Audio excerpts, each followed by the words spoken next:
Dans cet exercice 1, nous en étions arrivés à la fin du stockage. D'accord ? Je veux juste vous rappeler que à chaque centre d'analyse vont être intégrés deux types de charges.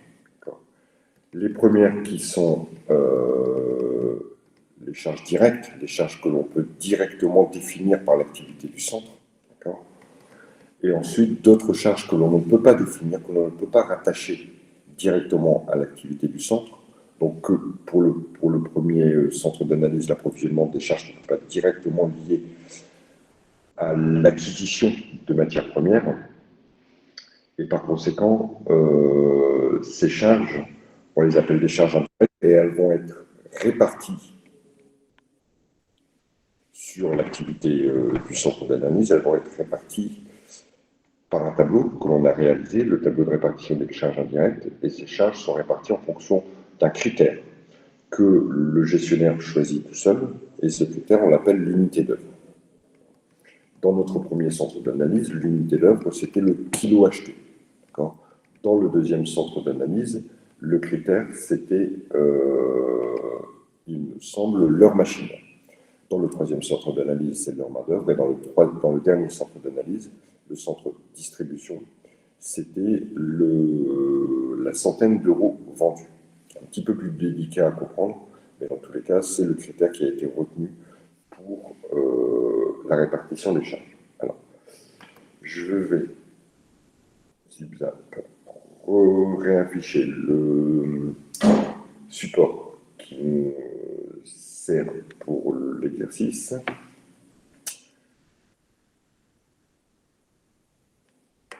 Donc normalement, vous l'avez dans le cours du 2. Vous l'avez ce support, vous pouvez éventuellement le compléter de votre côté.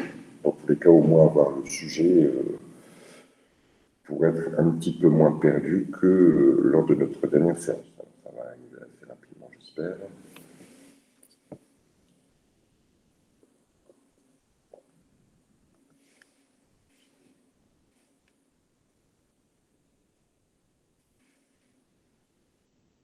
Bonjour, étant à 1 heure de route de mon couple, je m'excuse d'avance, mais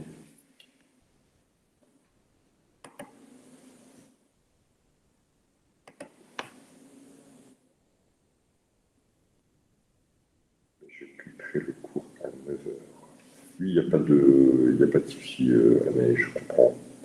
Moi-même, j'ai dû venir sur mon cours pour directement faire le cours sur le campus, puisque j'ai cours moi aussi à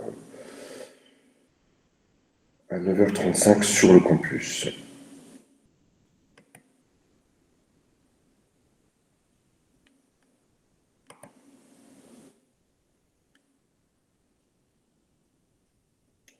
Donc, je vais montrer à l'écran la feuille qui m'a donc servi de travail.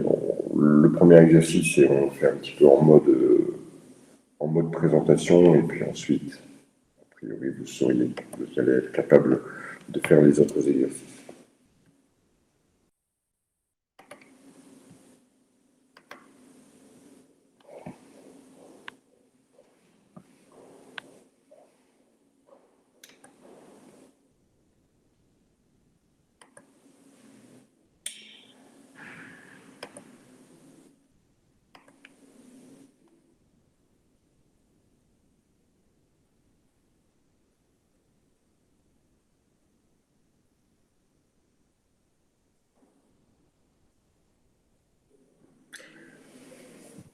Vous n'avez pas de questions, le temps que ça se mette en route?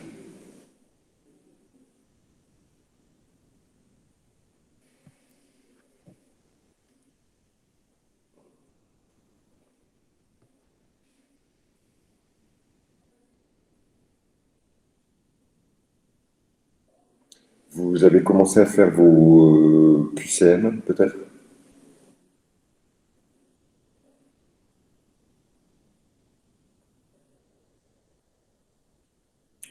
Ça va, pas de surprise, pas de choses sur lesquelles vous voulez qu'on revienne. Alors, j'ai eu un mail d'une étudiante qui m'a soumis une petite erreur qui s'était glissée dans le QCM. Oui, voilà, arrivé. Donc je vous ai répondu d'abord au mail, je ne vais pas donner la réponse à tout le monde, mais bon. Je vous ai répondu à votre mail hier soir, et j'ai transmis, effectivement, il y a une petite erreur, ce qui peut arriver, hein, évidemment, quand on rédige énormément de questions, il se peut qu'il y ait une erreur qui se soit glissée. J'ai transmis votre mail, alors peut-être que l'erreur a déjà été corrigée d'ailleurs. J'ai transmis votre mail à la personne qui s'occupe de ça. Pour moi, alors, mon petit ordinateur, tu te dépêches un petit peu.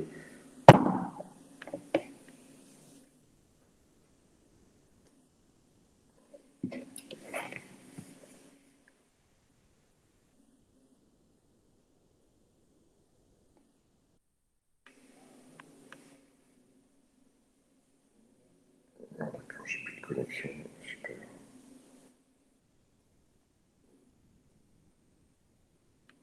Bon, c'est pas grave, je vais continuer à vous expliquer comme ça, mais a priori, j'ai plus de connexion Internet, super.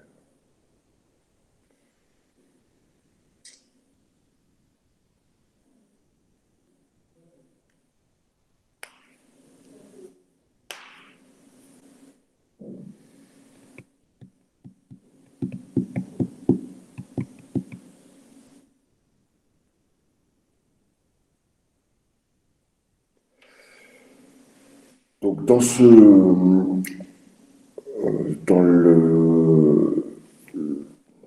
l'élaboration, hein, de l'exercice, nous avions fait la première, l'étude du premier centre d'analyse, qui était le centre d'analyse d'approvisionnement, où on avait en charge directe la matière M et la matière N. D'accord? Donc ça, c'était l'acquisition au prix d'achat, bien sûr, des deux matières, que l'on avait intégré en charge directe, et ensuite, on avait aussi intégré des charges indirectes qui correspondaient, elles, aux charges que l'on avait calculées dans le tableau de répartition des charges, et notamment, on était à, je crois, 0,5 à 50 centimes par kilo acheté. Donc, on avait établi le coût de la matière qui a été achetée, le coût qui est composé des charges directes et des charges indirectes. Or, on était arrivé de mémoire, parce que le temps qu'on réfléchit, mon ordinateur se reconnecte, ce qui n'a pas l'air de se faire pour l'instant, mais c'est pas grave. Nous étions arrivés à 3,50 € et 3 € pour finalement un coût global qui comprend les charges directes et les charges indirectes. Cette matière était rentrée en stock. Dans la partie stock, on devait faire application d'une méthode concernant la gestion du stock. Vous savez qu'il y a deux méthodes, et ça nous l'avons vu dans le cours qui est consacré au stock. La méthode PEPS, du premier entrée, premier sortie, et la méthode des coûts unitaires moyens pondérés. Ici, c'est la méthode des coûts unitaires moyens pondérés que l'on a choisi d'appliquer. Ça n'avait pas beaucoup d'impact parce que finalement, les coûts d'entrée, qui sont les coûts établis par le centre d'analyse d'approvisionnement, les coûts d'entrée sont identiques aux coûts de la matière qui avait déjà en stock au niveau des stocks initiaux. Donc, on n'a pas vraiment de calcul à faire à ce niveau-là. Il n'y avait pas de difficulté. Dans le centre d'analyse, dans le centre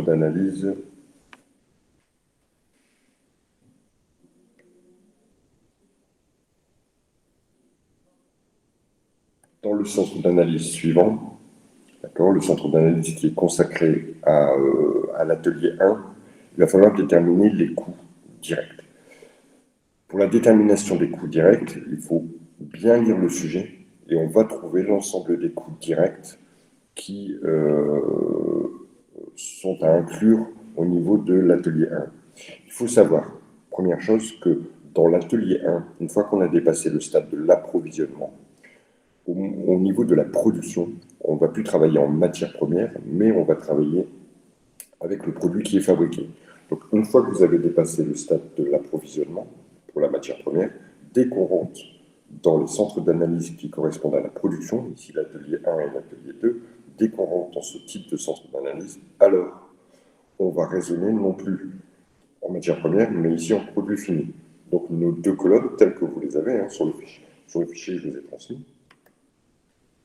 Nos deux colonnes vont être représentées par les poêles et les woks, donc les produits finis. Au niveau des charges directes, qu'est-ce que l'on a? Donc, obligatoirement, pour travailler le produit fini, il va me falloir de la matière première. Donc, dans mes charges directes, je vais retrouver de la matière première M et de la matière première N. Ensuite, à la lecture du, sujet, je remarque que je rémunère aussi des personnes. C'est ce qu'on appelle la main-d'œuvre et la main-d'œuvre directe, que je peux directement affecter à la production des poêles.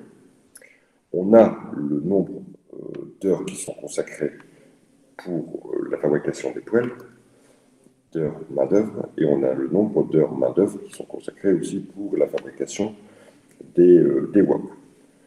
Ces trois éléments, la matière M, la matière N et la main-d'œuvre directe, sont des charges directes et doivent être comptabilisées dans le centre d'analyse. Il n'y a pas d'heure machine, contrairement à ce que je vous ai indiqué dans un premier temps. Enfin, on n'avait pas abordé, mais dans votre tableau, vous avez une partie heure machine. Il n'y a pas d'heure machine, puisque les heures machines ne sont pas des heures machines directes.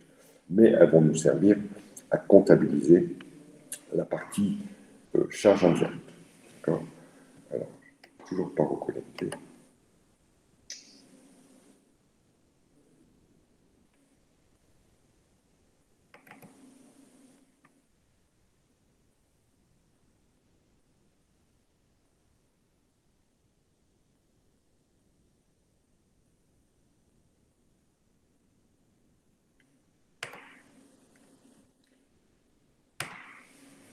Alors, dans le sujet, on va trouver, et je vais vous demander de me le dire, hein, d'accord, on va trouver la matière qui est nécessaire à l'élaboration des poêles et la matière qui est nécessaire à l'élaboration des wok.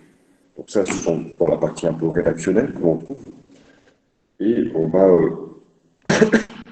regarder un petit peu ce dont on a besoin.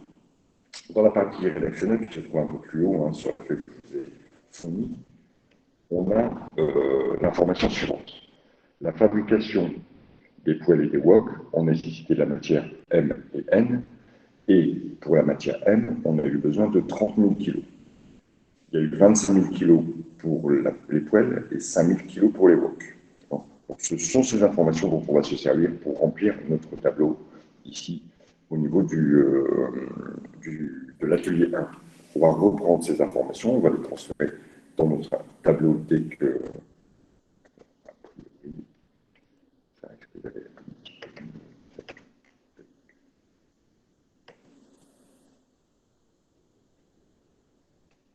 l'ordinateur s'est reconnecté, je vais peut-être pouvoir afficher.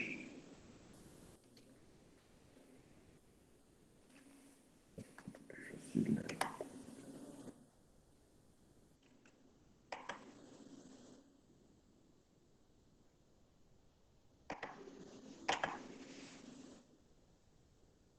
Voilà. Ah, nous y sommes. Je pense que vous voyez maintenant la feuille de travail hein, sur votre écran. Donc, ces informations-là, ce sont des informations utiles, d'accord, qui vont nous servir pour l'atelier 1. Donc, je vais les, je vais les prendre. Alors, je vais les copier juste à côté de l'atelier 1, ce qui me permettra voilà, de travailler plus facilement.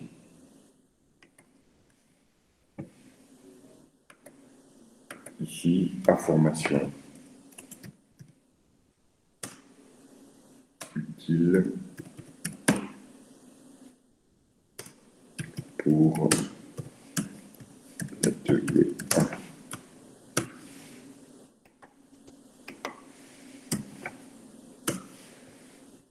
Je vais reporter ces informations dans l'atelier 1. Donc pour les poêles, 25 000 kg en M et 10 000 kg en N. 10 000 kg et 25 000 kg. Le prix que je vais retenir ici, c'est celui qui est issu de mes stocks. Donc je vais regarder dans mes stocks et pour la matière M, je suis à 3 € et 3,50 € pour la matière N. Donc, ce sont les prix que je vais reprendre ici. 3,50 € et 3 €. Je vais mettre une petite remarque ici. en vous indiquant bien sûr que les prix sont issus des prix de sortie en stock. Donc, le prix sont issus des prix de sortie de stock.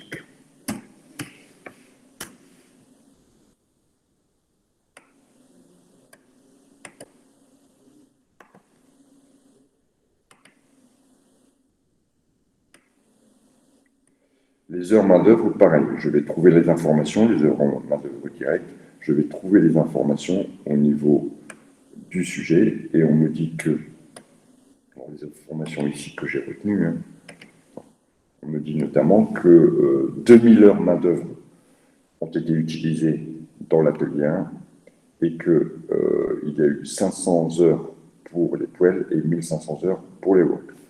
Chose que je vais reporter dans mon tableau. 500 heures pour les poêles et 1500 heures pour les woks. L'heure dans l'atelier 1 coûte 15 €. Encore une fois, c'est une information que je trouve dans le sujet. Je vais la prendre aussi et la recopier à côté, ce qui me facilite le travail, le coût de main-d'œuvre.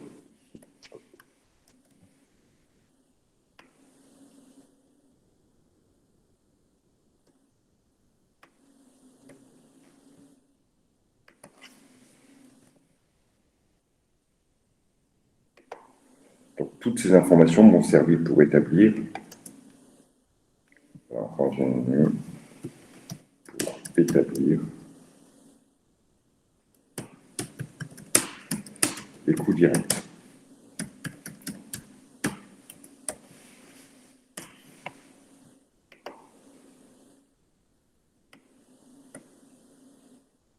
Donc, j'ai plus maintenant qu'à multiplier, bien sûr, ça par ça et aller jusqu'au bout. D'accord?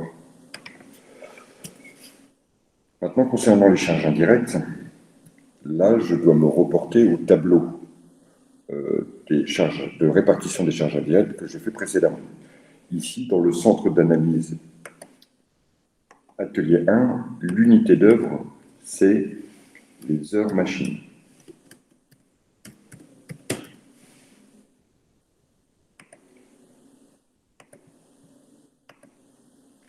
Donc, je vais aller rechercher combien d'heures machines ont été utilisées, quel est le coût d'une heure machine. À chaque fois qu'une machine tourne, ça coûte autant. Quand à chaque fois qu'elle tourne une heure, ça coûte autant. Donc, cette information ici, je la trouve info issue du tableau. Et ça sera toujours la même chose dans chaque centre d'analyse. L'information pour les charges indirectes, c'est celle que j'ai calculée au départ de l'exercice dans le tableau de répartition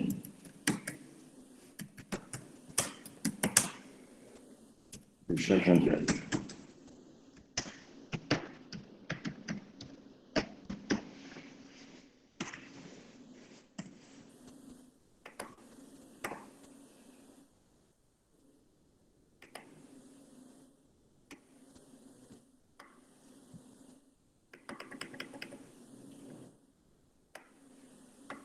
Alors, je vais aller chercher mes deux informations dans mon sujet. Tac, tac, tac, tac, tac.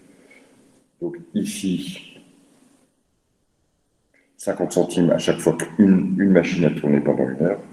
Et concernant les heures machines, voilà, il y en a eu 1000 heures dans l'atelier information. Je vais la prendre, je vais la copier juste à côté de mon tableau pour vous. Ce sera peut-être intéressant.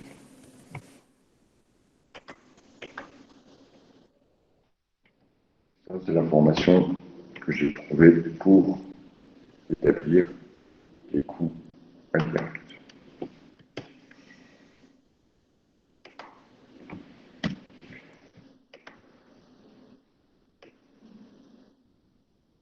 Voilà, donc pour les coûts indirects, il y a eu 1000 heures au total, d'accord? 400 pour les poêles, 600 pour les wok. 400 pour les poêles à 0,50 centimes et 600 pour les wok à 0,50 centimes. Alors ici, j'ai terminé la partie poêle, je vais mettre à jour après la partie wok, ça me permettra de répéter encore une fois la méthodologie. J'ai terminé la partie poêle, d'accord? Donc dans l'atelier 1, il est rentré de la matière, les gens ont travaillé, les machines ont travaillé, tout le monde a travaillé, papa, et finalement tout ça a coûté au total.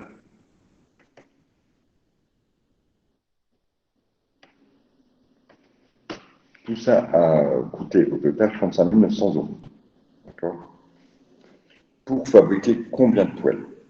Combien de poêles ont été fabriquées dans l'atelier 1?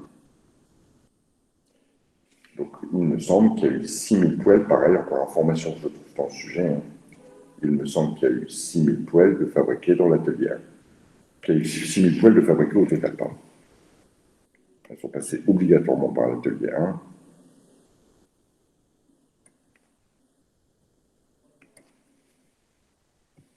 Voilà, l'information, je l'ai repérée, je recopie les informations près des tableaux hein, pour vous montrer correctement, pour bien vous montrer où je trouve les informations, quelles informations sont utiles pour quel tableau. Bon, évidemment, vous, lors de la rédaction de votre copie, vous n'aurez pas l'utilité de recopier les informations. Par contre, je vous conseille dans la méthode de prendre les informations et de les stabiloter d'une couleur différente en fonction du lieu où elles vont vous servir. Est-ce qu'elles vont vous servir dans les centres d'analyse de production, dans les centres d'analyse de distribution, etc. Ça peut être plus facile. Donc, 6000 poêles ont été fabriquées. Ce qui veut dire ici, je termine juste ça, après je réponds à toutes vos questions. D'accord? Ce qui veut dire qu'une poêle, bien sûr, a coûté 5 euros, 5,97 €. D'accord? Alors, il y a peut-être une pistule, parce que je vois qu'ici.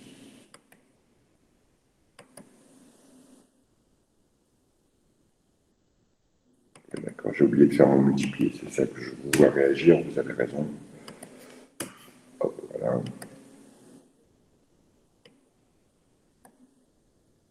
Voilà, ça c'est mis à jour. C'est ça, c'est ce que vous vouliez me dire, hein, je pense.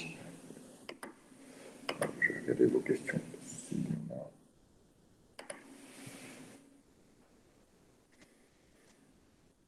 Alors, donc, on ne doit pas multiplier les virgules. Voilà, vous aviez raison, vous deviez multiplier. Il n'y a pas de souci. Excusez-moi, j'ai une question. Oui. Euh, Pourquoi on a pris le coût d'unité d'œuvre à 0,5 alors que ça c'était pour l'approvisionnement, alors que là on est dans l'atelier 1 et que normalement ça nous revient à 100. 100. Voilà, monsieur, c'est résolu. Vous avez raison. Enfin, je sais pas si Oui, c'est non, non, trop. vous avez raison. Hein, c'est parce que Ok, merci. vous voyez aussi la difficulté, hein, d'accord? Vous voyez la difficulté de bien gérer les informations que l'on a. Effectivement, c'était bien 100. Ça, c'est utilisé 140. Maintenant, vous aviez raison, sans aucun souci. Vous voyez la difficulté que l'on a à bien gérer toutes les informations que l'on a, pour reprendre les informations qui sont utiles à chaque étape du raisonnement. En général, il faut bien prendre son temps, il faut bien poser les choses, bien répartir même sur sa table. C'est un peu tout bête, hein, mais avoir son sujet d'un côté, avoir ses tableaux de l'autre, de façon à ne pas retourner, un peu comme je le fais ici, sur une feuille Excel, mais de façon à ne pas avoir de manipulation trop importante à faire qui, voilà, ferait qu'à un moment donné, il y a des erreurs qui pourraient se glisser, telles que l'erreur que je viens de commettre. Alors, n'hésitez surtout pas, évidemment, ce qui montre que vous comprenez bien. C'est important. Donc, on va avoir la même démarche pour ici la partie des wok. Donc, quelle est la matière qui a été nécessaire pour les wok?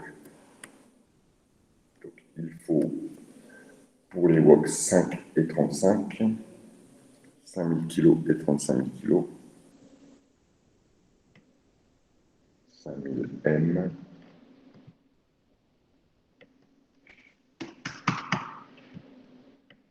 5000 N.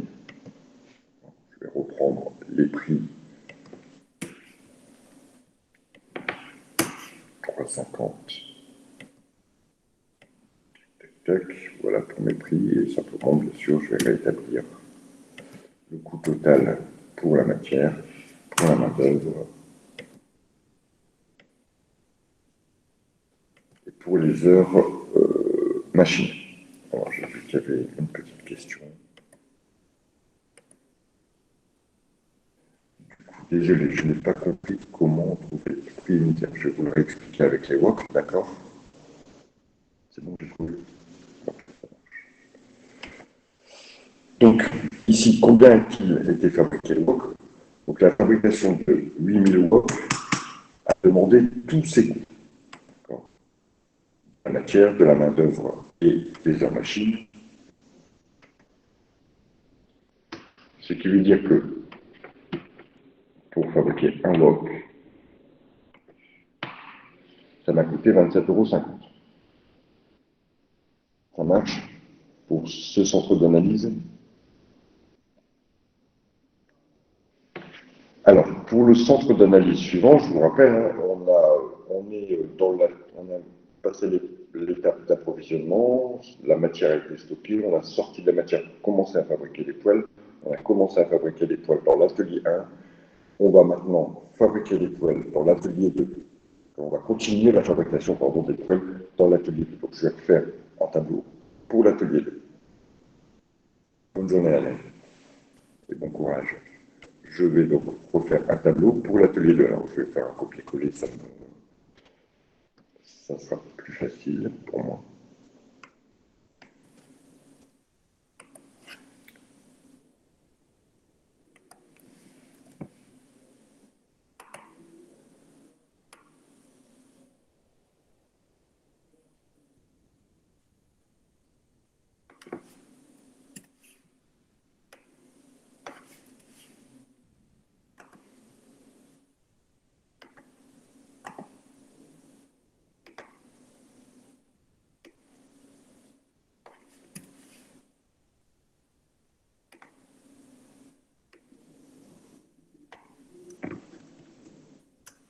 Alors, au niveau de l'atelier 2, d'accord? Au niveau de l'atelier 2, imaginez, dites-moi la première chose que je dois prendre en compte. Qu'est-ce qui rentre dans l'atelier 2 et à quel coût? Qu'est-ce qui rentre dans l'atelier 2?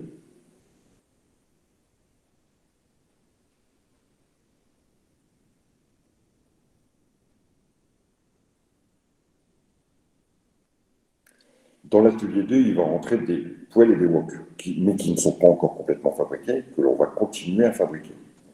Donc, dans l'atelier 2, c'est ce qui sort de l'atelier 1, exactement. Donc, ce qui sort de l'atelier 1, c'est des poêles et des woks qui ont commencé à être fabriqués, mais qui ne sont pas terminés. Peut-être que dans l'atelier 2, d'ailleurs, c'est juste de la finition, ça pourrait être... Alors ici, on ne connaît pas tous les détails du process, ce n'est pas forcément utile. Ça peut être juste la mise de peinture, ou ça peut être juste de l'emballage, on ne sait pas. Mais peu importe. Ce qui sort de l'atelier 1, c'est des produits semi-finis. D'accord? C'est un produit semi-fini.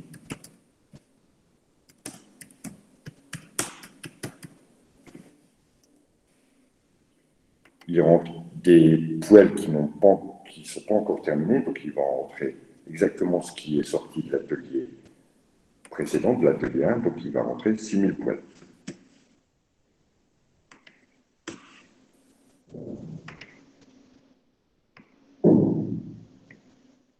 Il va rentrer 8000 wok, d'accord, avec les coûts, bien sûr, auxquels ils sont sortis de l'atelier 1.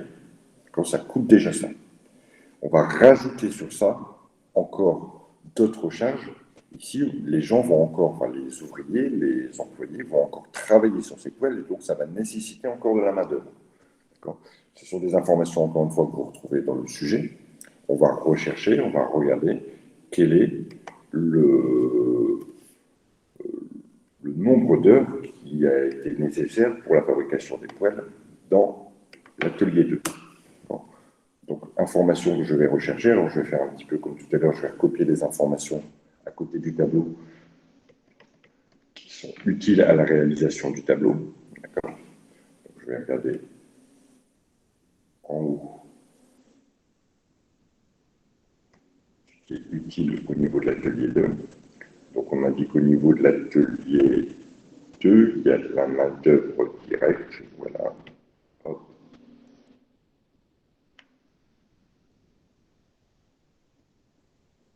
Voilà. Ces informations sont utiles pour l'atelier 2.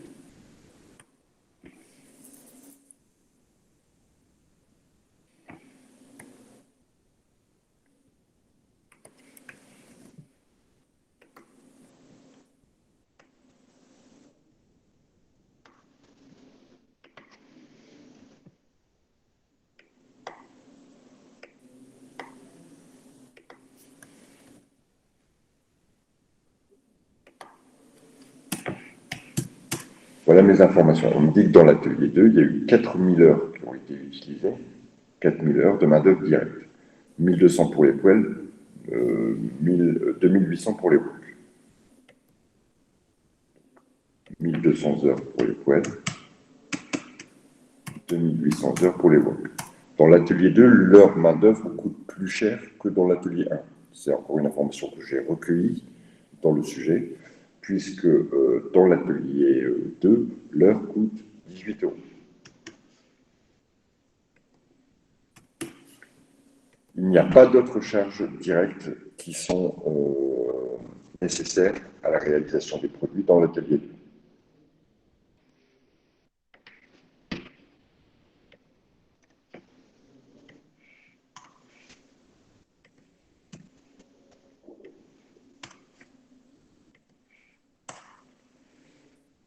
Concernant les charges indirectes, hein, on est bien d'accord, on aura toujours charge directe, toujours charge indirecte, à chaque fois. D'accord. De temps en temps, les charges directes seront très petites. De temps en temps, les charges directes, il y aura plus de choses à mettre. Et vous allez voir que vous voyez déjà là, en termes de charges directes, il y a beaucoup moins de charges directes que dans l'atelier précédent.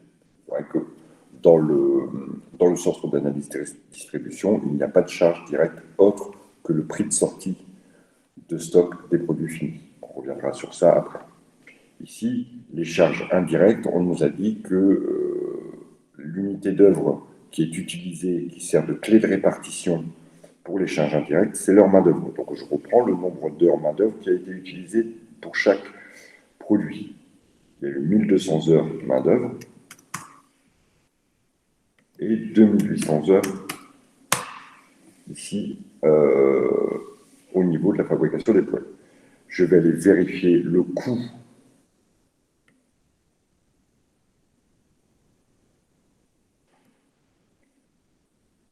et chaque unité d'œuvre, donc chaque heure main-d'œuvre, induit un coût de 40 euros de charge indirecte.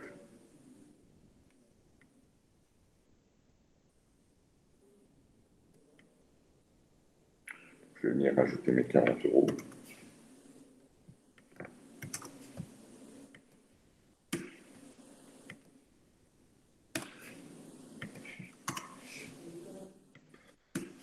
Excusez-moi, j'ai une petite question. Allez-y. J'ai un petit bug, je pense, mais pourquoi on met les heures main-d'œuvre directes dans les charges directes et les heures de main-d'œuvre aussi dans des charges indirectes? Tout simplement parce que c'est l'information qu'on nous a donnée. Ok, Effectivement, elle peut paraître à confusion, elle peut voilà, vous perturber un petit peu, mais il y a de la main-d'œuvre directe, donc c'est sans doute le salaire des personnes. Et puis ensuite, on a estimé que quand une personne travaillait 1 heure, on pouvait se servir de cette heure pour trouver comment on allait répartir les charges indirectes. C'est simplement l'unité d'œuvre qui est la même que les charges directes, mais ce n'est pas la même notion. La main-d'œuvre directe, ici, c'est la rétribution des salaires, etc. Alors que l'unité d'œuvre, c'est la clé de répartition. ok, ça va, merci. Les deux n'ont pas vraiment de rapport, l'un servant de clé de répartition et l'autre étant l'heure qui est directement passée pour la fabrication des poêles. Donc ici, on va reprendre notre calcul.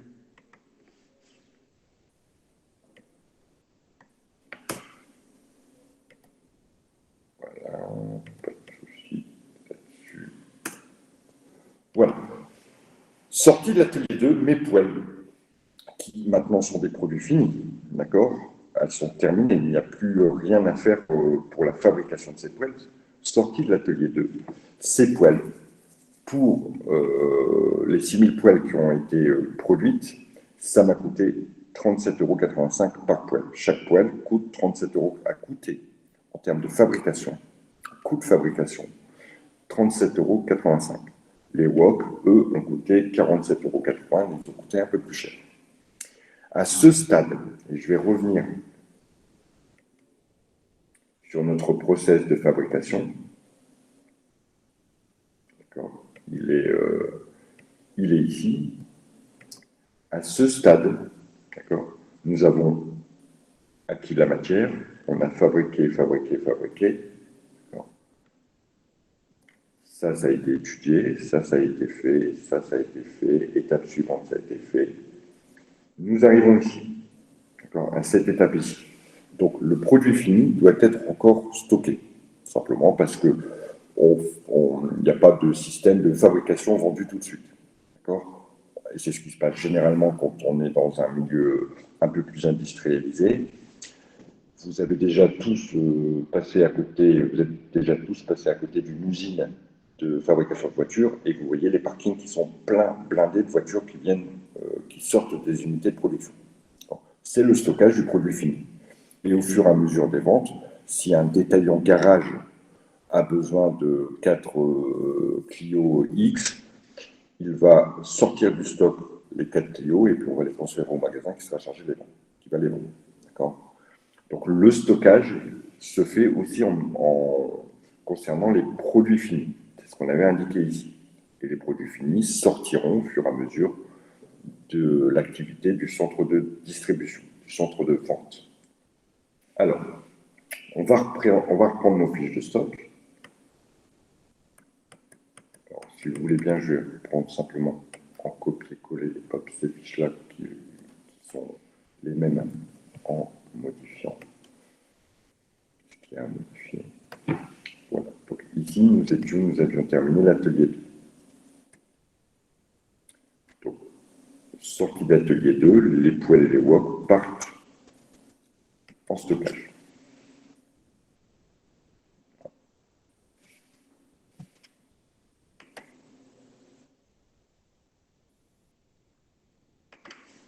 On va déjà travailler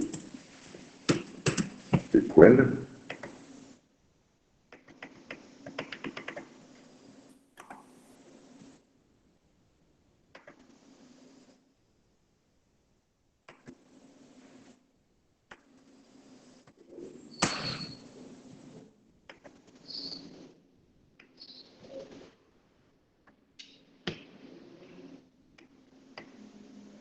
Voilà, on y est.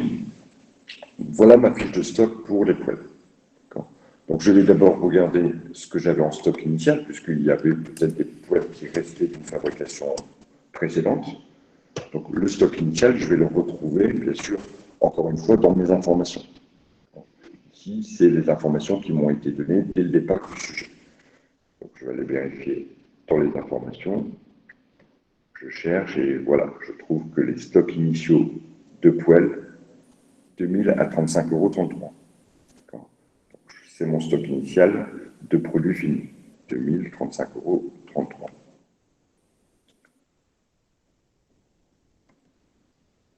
Donc, en stock initial, j'en avais donc 2000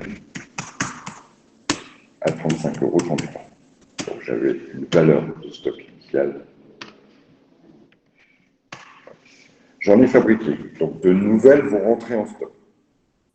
De nouvelles poêles vont rentrer en stock. C'est celles qui sont issues du processus de production. J'en ai fabriqué 6000.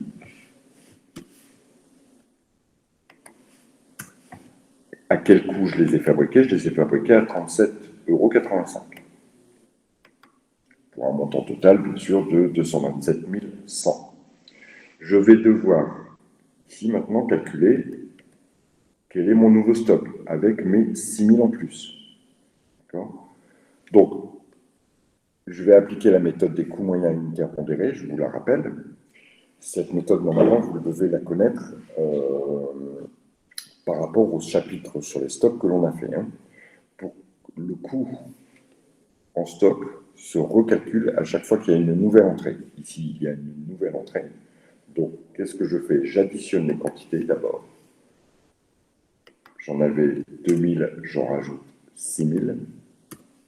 J'en avais 2000, j'en rajoute 6000. Et j'additionne le coût total 70 000 plus 227 000. Donc j'en avais 2000 pour 70 000 euros, j'en ai rajouté 6 000 pour 227 000 euros en plus. Donc finalement, maintenant en stock, j'ai 8 000 poêles pour un montant total de 297 760. Ce qui veut dire que mon nouveau coût unitaire, il est de, ça divisé par ça, il est de 37,22 euros.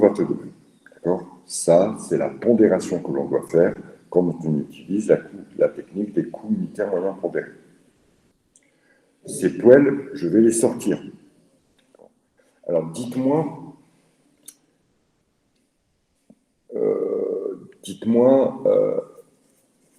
combien on va sortir de poêles et à travers quelle information je vais pouvoir déterminer les poêles qui vont être sorties.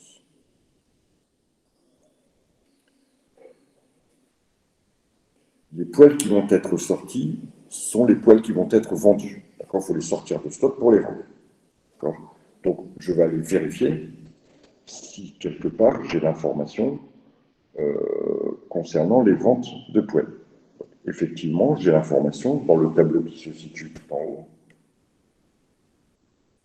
Je sais qu'on a vendu 5000 poêles. D'accord?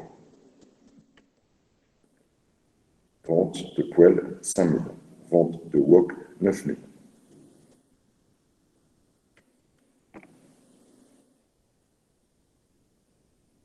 Donc, de mes stocks vont obligatoirement sortir 5000 poêles.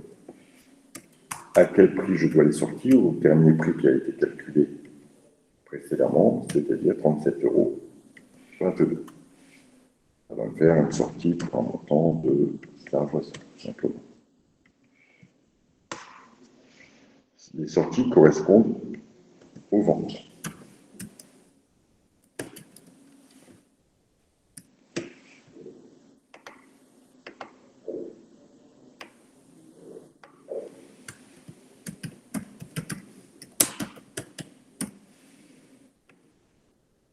Voilà concernant la fiche de stock de produits finis qui est consacrée aux poêles.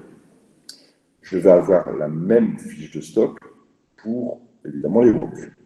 Donc, il suffit de reprendre ma fiche de stock que j'ai fait pour les poêles. Je vais reprendre la même pour ma part et je réalise exactement la même opération pour les woks.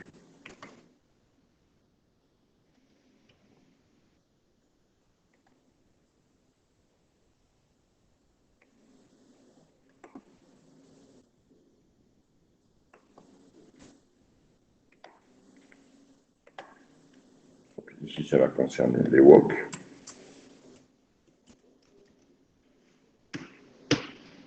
Alors, je vais aller regarder quelle est la quantité que j'ai en stock. D'accord? Alors, ici en stock, on m'a dit que j'avais 1000 wok à 54,73. D'accord? 1000 wok à 54,73.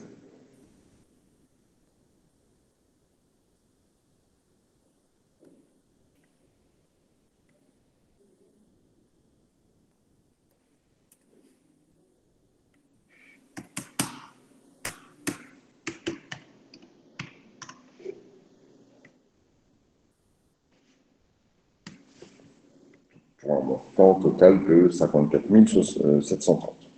J'en ai fabriqué, donc il y a de nouveaux wok qui vont entrer en stock. Donc, au niveau des entrées, c'est ce qui a été fabriqué. Il y en a eu 8000 de fabriqués. Je regarde à la sortie de l'atelier 2. Il y en a eu 8000 de fabriqués, à un coût de 47,80 €. On remarque que les wok nouvellement fabriqués ont été fabriqués avec un coût inférieur aux wok qui étaient déjà en stock. Peut-être qu'on a amélioré le processus, peut-être qu'on a consommé moins de matière, il y a eu moins de déchets, enfin peu importe, dans tous les cas.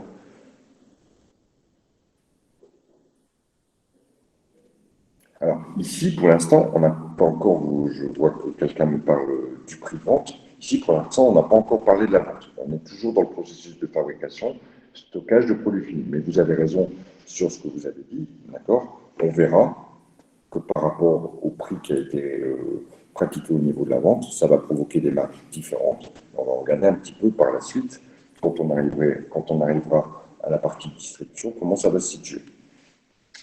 Donc, même technique pour l'élaboration du nouveau prix. J'additionne les quantités et je vais additionner aussi les totaux. Pour retrouver un nouveau prix moyen unitaire pondéré qui sera ici de 48,57 €. Ça sera le prix qui sera utilisé pour la sortie. Au niveau de la sortie, j'en ai vendu combien? J'ai vendu 8000 wok. Non, pas 8000 wok, j'en ai vendu 9000, pardon.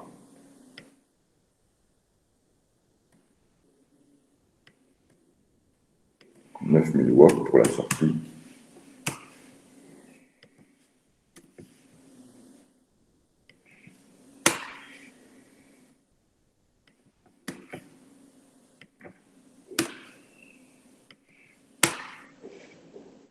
Et a priori, je n'aurai plus de stock. D'accord? Puisque j'en avais 9000 en stock, j'ai vendu 9000, donc je n'aurai plus de stock. Toujours dans notre processus, on est arrivé à la dernière étape, qui est celle de la distribution, de la vente. Donc, qu'est-ce qui se passe ici? Je vais prendre les produits finis que j'ai en stock pour les vendre. Donc, ça va nécessiter encore une fois un tableau d'analyse des coûts. Alors, je vais me rebaser sur celui-ci, en sachant que ça, c'était le centre d'analyse.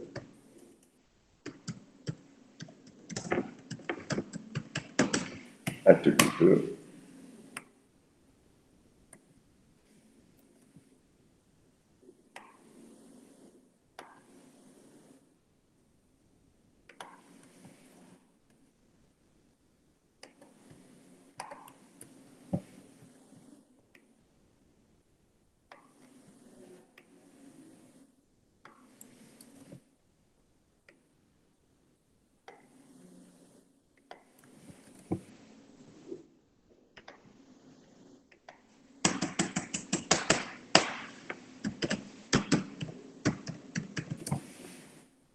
Dans la partie distribution,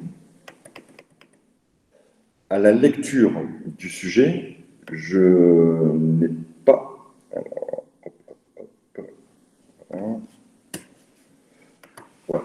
Donc là, j'ai mon tableau qui va me permettre d'avoir des charges directes et des charges indirectes. Mes charges indirectes seront ici, mes coûts.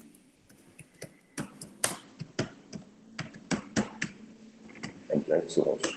Alors, à la lecture du sujet, je n'ai aucune charge directe à ajouter, hormis, bien sûr, le produit que je vais sortir de stock.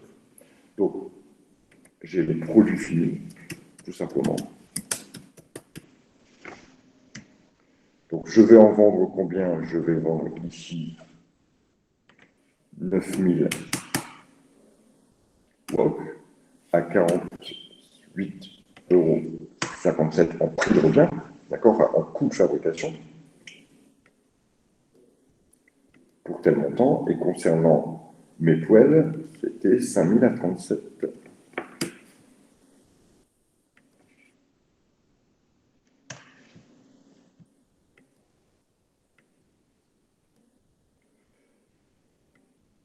Encore une fois, je répète, il n'y a pas d'autre charge directe.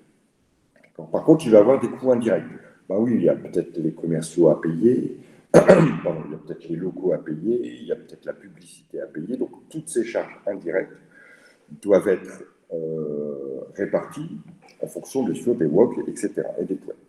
Alors ici, la petite difficulté, c'est qu'on me dit, voilà, la clé de répartition.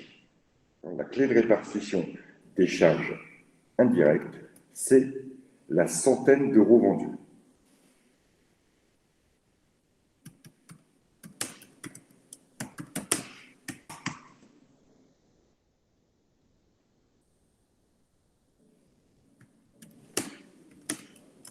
Voilà, alors on peut s'interpréter comme ça. Hein. À chaque fois que je vais vendre 100 euros, ça va m'absorber des charges indirectes. Bon. Il va falloir trouver comment on va. Il va falloir réfléchir à comment on va trouver combien de fois 100 euros ont été vendus. Alors, on sait que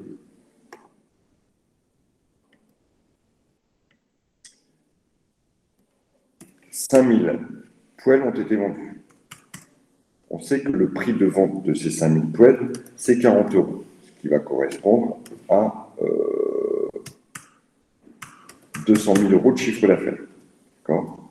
Donc, CA, 200 000 euros. Combien y a-t-il de fois 100 euros dans 200 000 euros ? 200 000 euros divisé par 100. Et il y aura donc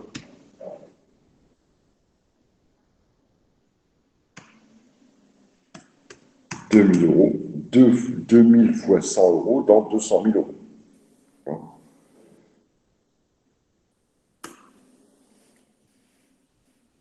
Voilà le calcul tel qu'il a été fait.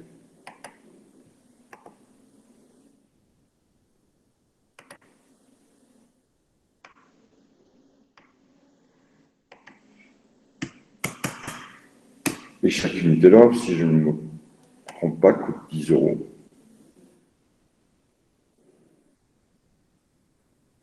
10 euros, c'est bien ça.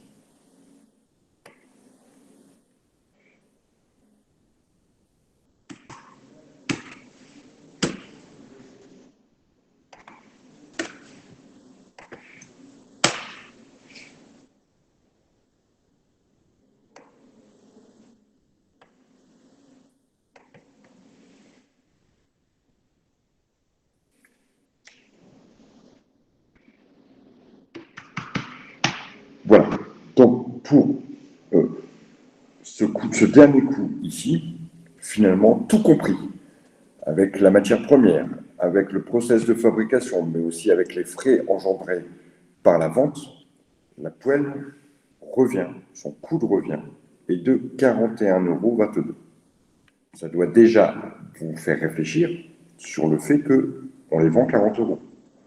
On les vend 40 euros, elles nous ont coûté, tout compris, 41,22 €. Donc, par exemple, ici, on a un produit qui va nous engendrer des pertes, d'accord, qui est déficitaire. Je vais avoir, voilà, qui est déficitaire. Je vais avoir la même démarche sur la partie WOC, d'accord. Donc, j'ai sorti 9000 WOC. Ici, je vais calculer donc 9000 WOC fois 80 euros pour trouver le chiffre d'affaires, pour trouver la centaine d'euros, je divise par 100.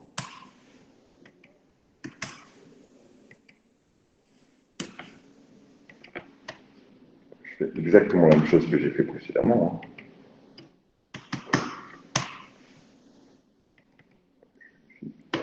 Et mes WOC, eux, vont me coûter 56,57 € alors que je les vends 80 €.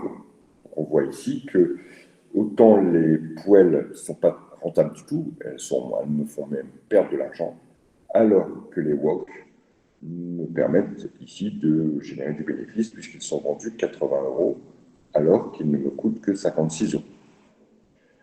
On arrive au bout du processus, d'accord. Il y aura encore un petit peu, cette fois-ci maintenant, d'analyse, voilà, par rapport à la rentabilité dont je viens de vous expliquer, qu'on fera lors de notre prochaine séance. Je vais vous demander d'avancer maintenant sur le TD, d'accord. Et pour la fois prochaine, alors je ne sais plus si c'est lundi ou mardi, mais d'avancer sur l'exercice numéro 2. Vous pouvez vous servir de la base de l'exercice numéro 1 qui est relativement complet et qui est au moins terminé dans la fabrication du coup de revient pour faire votre exercice numéro 2 que l'on corrigera ensemble la prochaine fois. Y a-t-il des questions? Oui, Oui, Vincent, écoute. j'ai une question par rapport au stock des poils.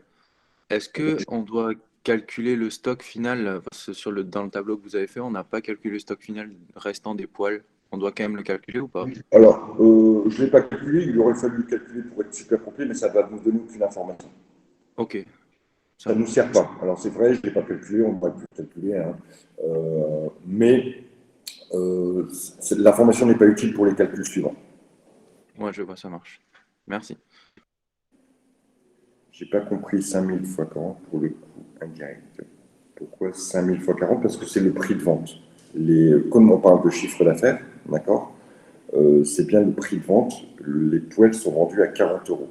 Donc, pour calculer le chiffre d'affaires, vous savez qu'on fait la quantité vendue fois le prix de vente pour trouver le chiffre d'affaires. Voilà pourquoi j'ai fait 5000 fois 40.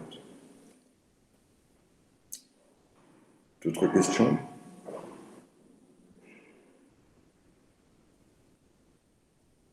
Lundi, oui, voilà. Si vous pouvez avancer sur l'exercice 2, au moins tenter de le faire. On le corrigera ensemble. Et on terminera. Il y a juste encore une petite partie à terminer sur cet exercice-là, mais a priori, avec ce qu'on a vu là, vous avez la possibilité de faire l'ensemble. Bon, allez, je vous dis bonne fin de matinée et on se retrouve lundi. Salut tout le monde.